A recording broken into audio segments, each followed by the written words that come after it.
Benvinguts a l'últim vídeo del microcurs d'Economitza't. Avui parlarem sobre temes d'inversió, aquests principis d'inversió que seran fonamentals per entendre què significa i perdre la por, si és que algú de vosaltres la té, a començar a fer aquest pas de mica en mica, anar invertint. Així que, comencem! Així doncs, abans de començar, el més important que hem de tenir clar és què significa invertir. Per una banda, estalviar, ja ho hem estat parlant en aquest microcurs, significa deixar uns diners a un lloc per quan els necessitem poder-los agafar.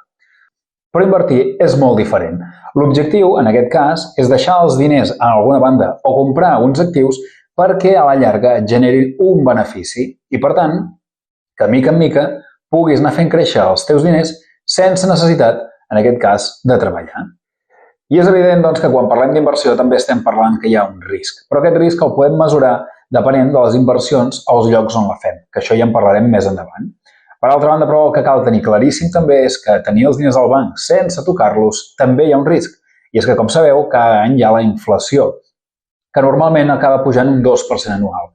Per tant, imagineu-vos doncs, que fa 5 anys vagin posar 100 euros al compte corrent, si ens el miréssim a dia d'avui, hi hauríem perdut més de 10 euros. Així que si tenim en compte que podem invertir sense tenir un risc gaire elevat, ens suposarà molt millor posar els diners a invertir que no pas deixar-los al nostre compte corrent. Per altra banda, hem de tenir en compte que molta gent comet molts errors a l'hora d'invertir. I això és perquè simplement ara invertir s'ha ficat molt de moda. I el que passa és que no tota la gent coneix tots els instruments necessaris per tenir en compte abans de fer-ho.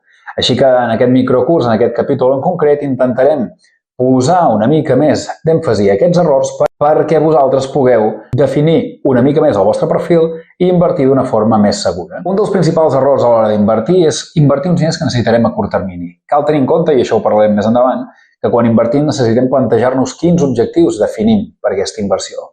Per tant, quan nosaltres posem diners a invertir i els necessitem al cap d'un temps molt curt, a vegades hem de veure en quin dels llocs ens interessa més posar aquests diners. En segon lloc, i aquest podríem dir que és l'error més comú, és quan nosaltres invertim en llocs que no sabem o no coneixem ben bé com funcionen. Hem de tenir en compte que abans de comprar qualsevol producte o posar-lo en algun lloc, hem de conèixer quina rendibilitat té en els últims anys o quina volatilitat té també en els últims anys, ja que això són aspectes fonamentals que ens ajudaran a veure una mica quin és el procés, quina és la tendència, per altra banda, que tindrà aquest producte en el qual nosaltres invertim. Un altre dels problemes recurrents és llançar-nos a invertir en llocs que coneixem altres amics o altres companys que també inverteixen. De la mateixa manera té molta relació amb el punt anterior i és que quan nosaltres invertim en llocs que ens han recomanat però tampoc ens hem mirat gaire, estem seguint una tendència en la qual no sabem o no coneixem suficient cap a on anirà. Per tant, aquestes inversions sí que poden ser de molt risc. Un altre dels punts claus, i aquí entrarem en un tema molt important, és on els posem per diversificar aquests diners. Hem de tenir en compte que diversificar significa posar els nostres diners en un lloc on invertim en diferents sectors. No significa que, per exemple, quan jo inverteixi en una companyia, per exemple, petrolera, i inverteixo en una altra que també sigui petrolera, estigui diversificant. No, simplement estic comprant el mateix, però en diferents empreses. Diversificar, perquè ho entengueu, significa que compro diferents sectors, en el qual el que ens ajudarà això és que si un sector, en aquest cas, baixa, com per exemple podria passar en el cas, per exemple, del gas, un altre dels factors, per exemple, podria pujar, en el tema, per exemple, de l'alimentació. Per tant, en aquesta diversificació, els nostres diners estarien repartits d'una forma equitativa en el qual ens permetria tenir molta més seguretat i sempre intentar ser a llarg termini. I aquest últim punt, a llarg termini, és el que ens hem de posar més al cap. Ja que moltes persones el que passa és que es fiquem els nostres diners a invertir i volem uns guanys immediats. I això em sap molt de greu de dir-vos-ho que no serà possible. Invertir ha de ser una cosa, i això ho diuen grans experts, avorrida, en el simple fet de dir que jo poso uns diners a un lloc i els deixo treballar anys i anys i anys abans no els pugui treure per recuperar aquests beneficis que m'hauran generat aquestes inversions. I dit això, anem a parlar d'un dels temes importantíssims que anteriorment ja hem comentat, que és definir els nostres objectius per poder definir també les nostres inversions. Això és un tema que sembla una mica banal, però és importantíssim, ja que molts dels errors que estàvem comentant anteriorment parteixen d'aquest punt. Nosaltres sempre hem de posar els diners a invertir amb una finalitat, perquè hem de saber en quin moment creiem que els necessitarem. Si nosaltres posem una inversió, i m'explico per un exemple pràctic, una inversió que posem molts diners en un fons de risc més alt i els traiem al cap de molt poc, aquests diners hi podríem estar perdent. Per tant, un dels punts més importants és definir aquest objectiu i si és a llarg termini podem intentar agafar una mica més de risc. I a partir d'aquí posarem alguns exemples. Imaginem-nos, doncs, en una situació que nosaltres necessitem o tenim uns diners per posar a invertir. En el primer punt que hauríem de fer és intentar definir una mica, com dèiem anteriorment, quins objectius ens podem plantejar. Per exemple, volem intentar anar de vacances al cap de, per exemple, 2 anys? Perfecte. Volem fer-los per la jubilació?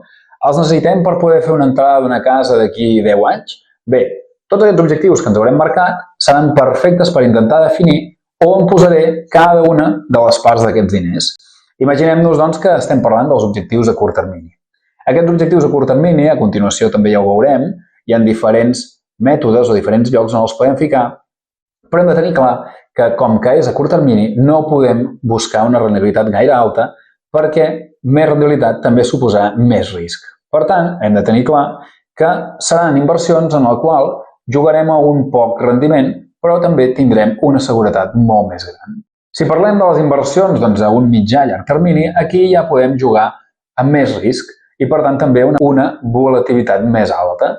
Per tant, en aquest cas, sí que podríem intentar buscar fons o podríem intentar buscar diferents actius amb més potencial de benefici i també poder partir de que si en alguns moments temporals ens baixa molt, tenim temps per poder-los recuperar. Aquest és un dels punts més importants, que és també un dels errors que comentàvem, i és aquesta paciència. Jo he de tenir claríssim que si és a llarg termini, em refereixo que és a llarg termini. I, per tant, si en algun moment baixen aquestes inversions, no m'he d'atabalar, sinó que simplement m'he d'esperar. I dit això, és evident que invertir es necessiten tenir uns coneixements com el que estàvem dient anteriorment. I, per tant, sempre és molt millor intentar fiar-te d'algun expert, com un assessor financer, o algú que et pugui acompanyar en aquest procés, ja que estem parlant d'uns diners que els posarem a un lloc que segurament molts de vosaltres no coneixereu exactament i, per tant, necessitem aquest assessorament per poder conèixer una mica més on els hem de posar i com els podem començar a treballar. I dit això, anem a parlar una mica més de quins actius podem localitzar en diferents moments temporals dels que estàvem parlant actualment.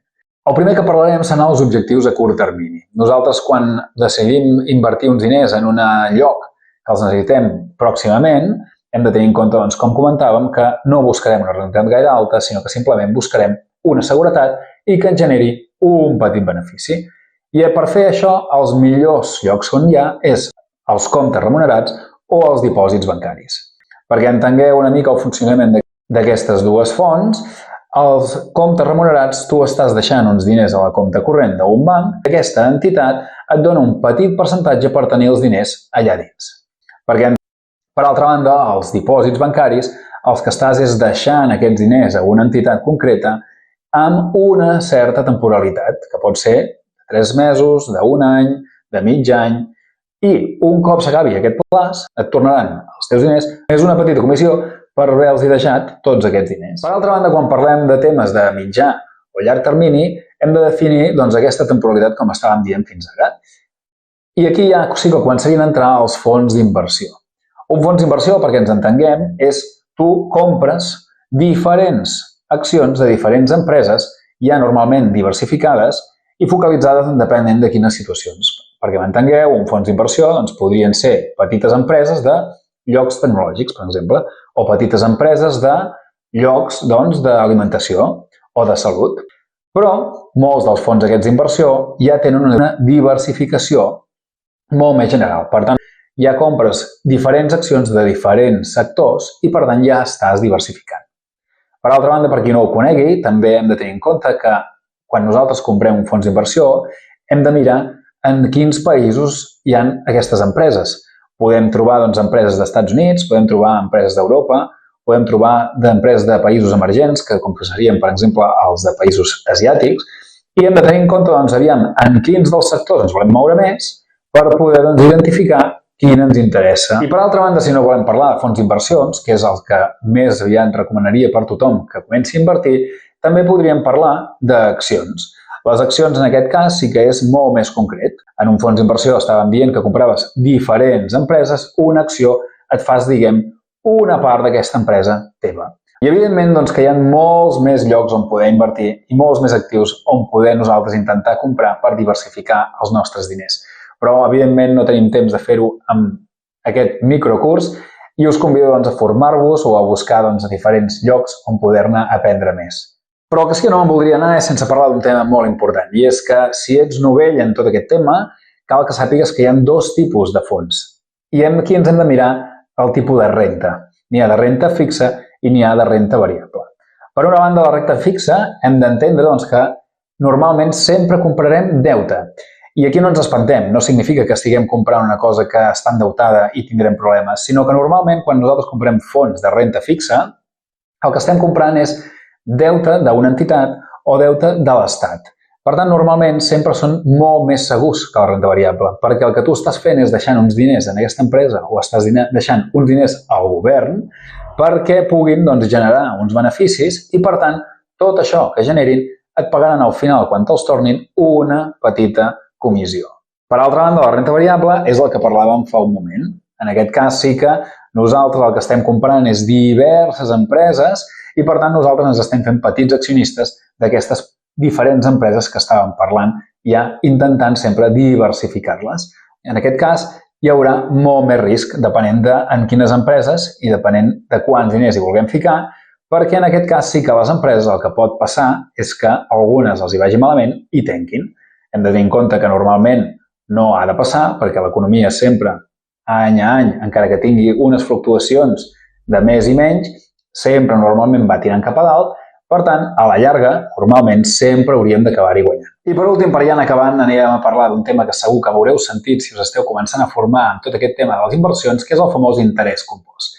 I el vaig explicar molt ràpidament perquè és un tema que sembla més complicat, però és molt fàcil d'entendre. Quan nosaltres invertim, podem trobar dues tipologies de fons. Els fons d'acumulació, que es diuen, i els fons de distribució. Començarem pels de distribució perquè és molt més senzill d'entendre.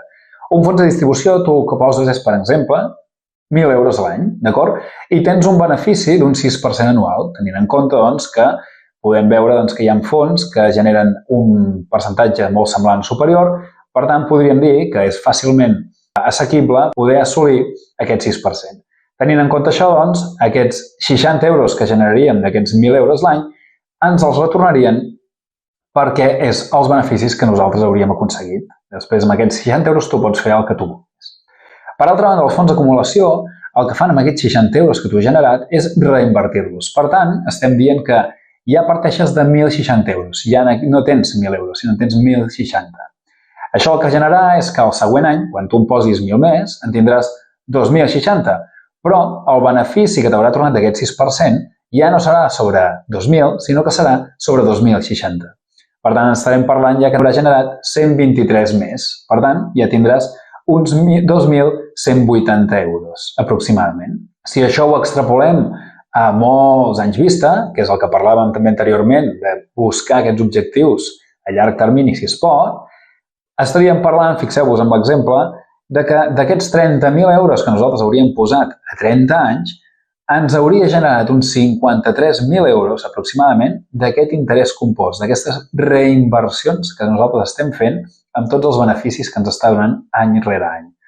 Per tant, veiem la importància doncs, de començar a invertir com abans millor, petites quantitats de diners o més grans, però sempre tenint en compte els riscos que hi ha i la part psicològica que hem anat tractant en aquest microcurs, perquè això també ens afectarà molt al llarg de tot aquest procés que estem parlant. Així que si us ha interessat, us convido doncs, a formar part del repte Economitza't i si esteu disposats, doncs, jo estic encantat de poder-vos ajudar tant amb assessorament individualitzat com amb mentories grupals, que us deixo l'enllaç aquí sota, i només em falta despedir-me i donar-vos les gràcies per haver-vos mirat aquest microcurs. Espero que us hagi ajudat i ens veiem pròximament.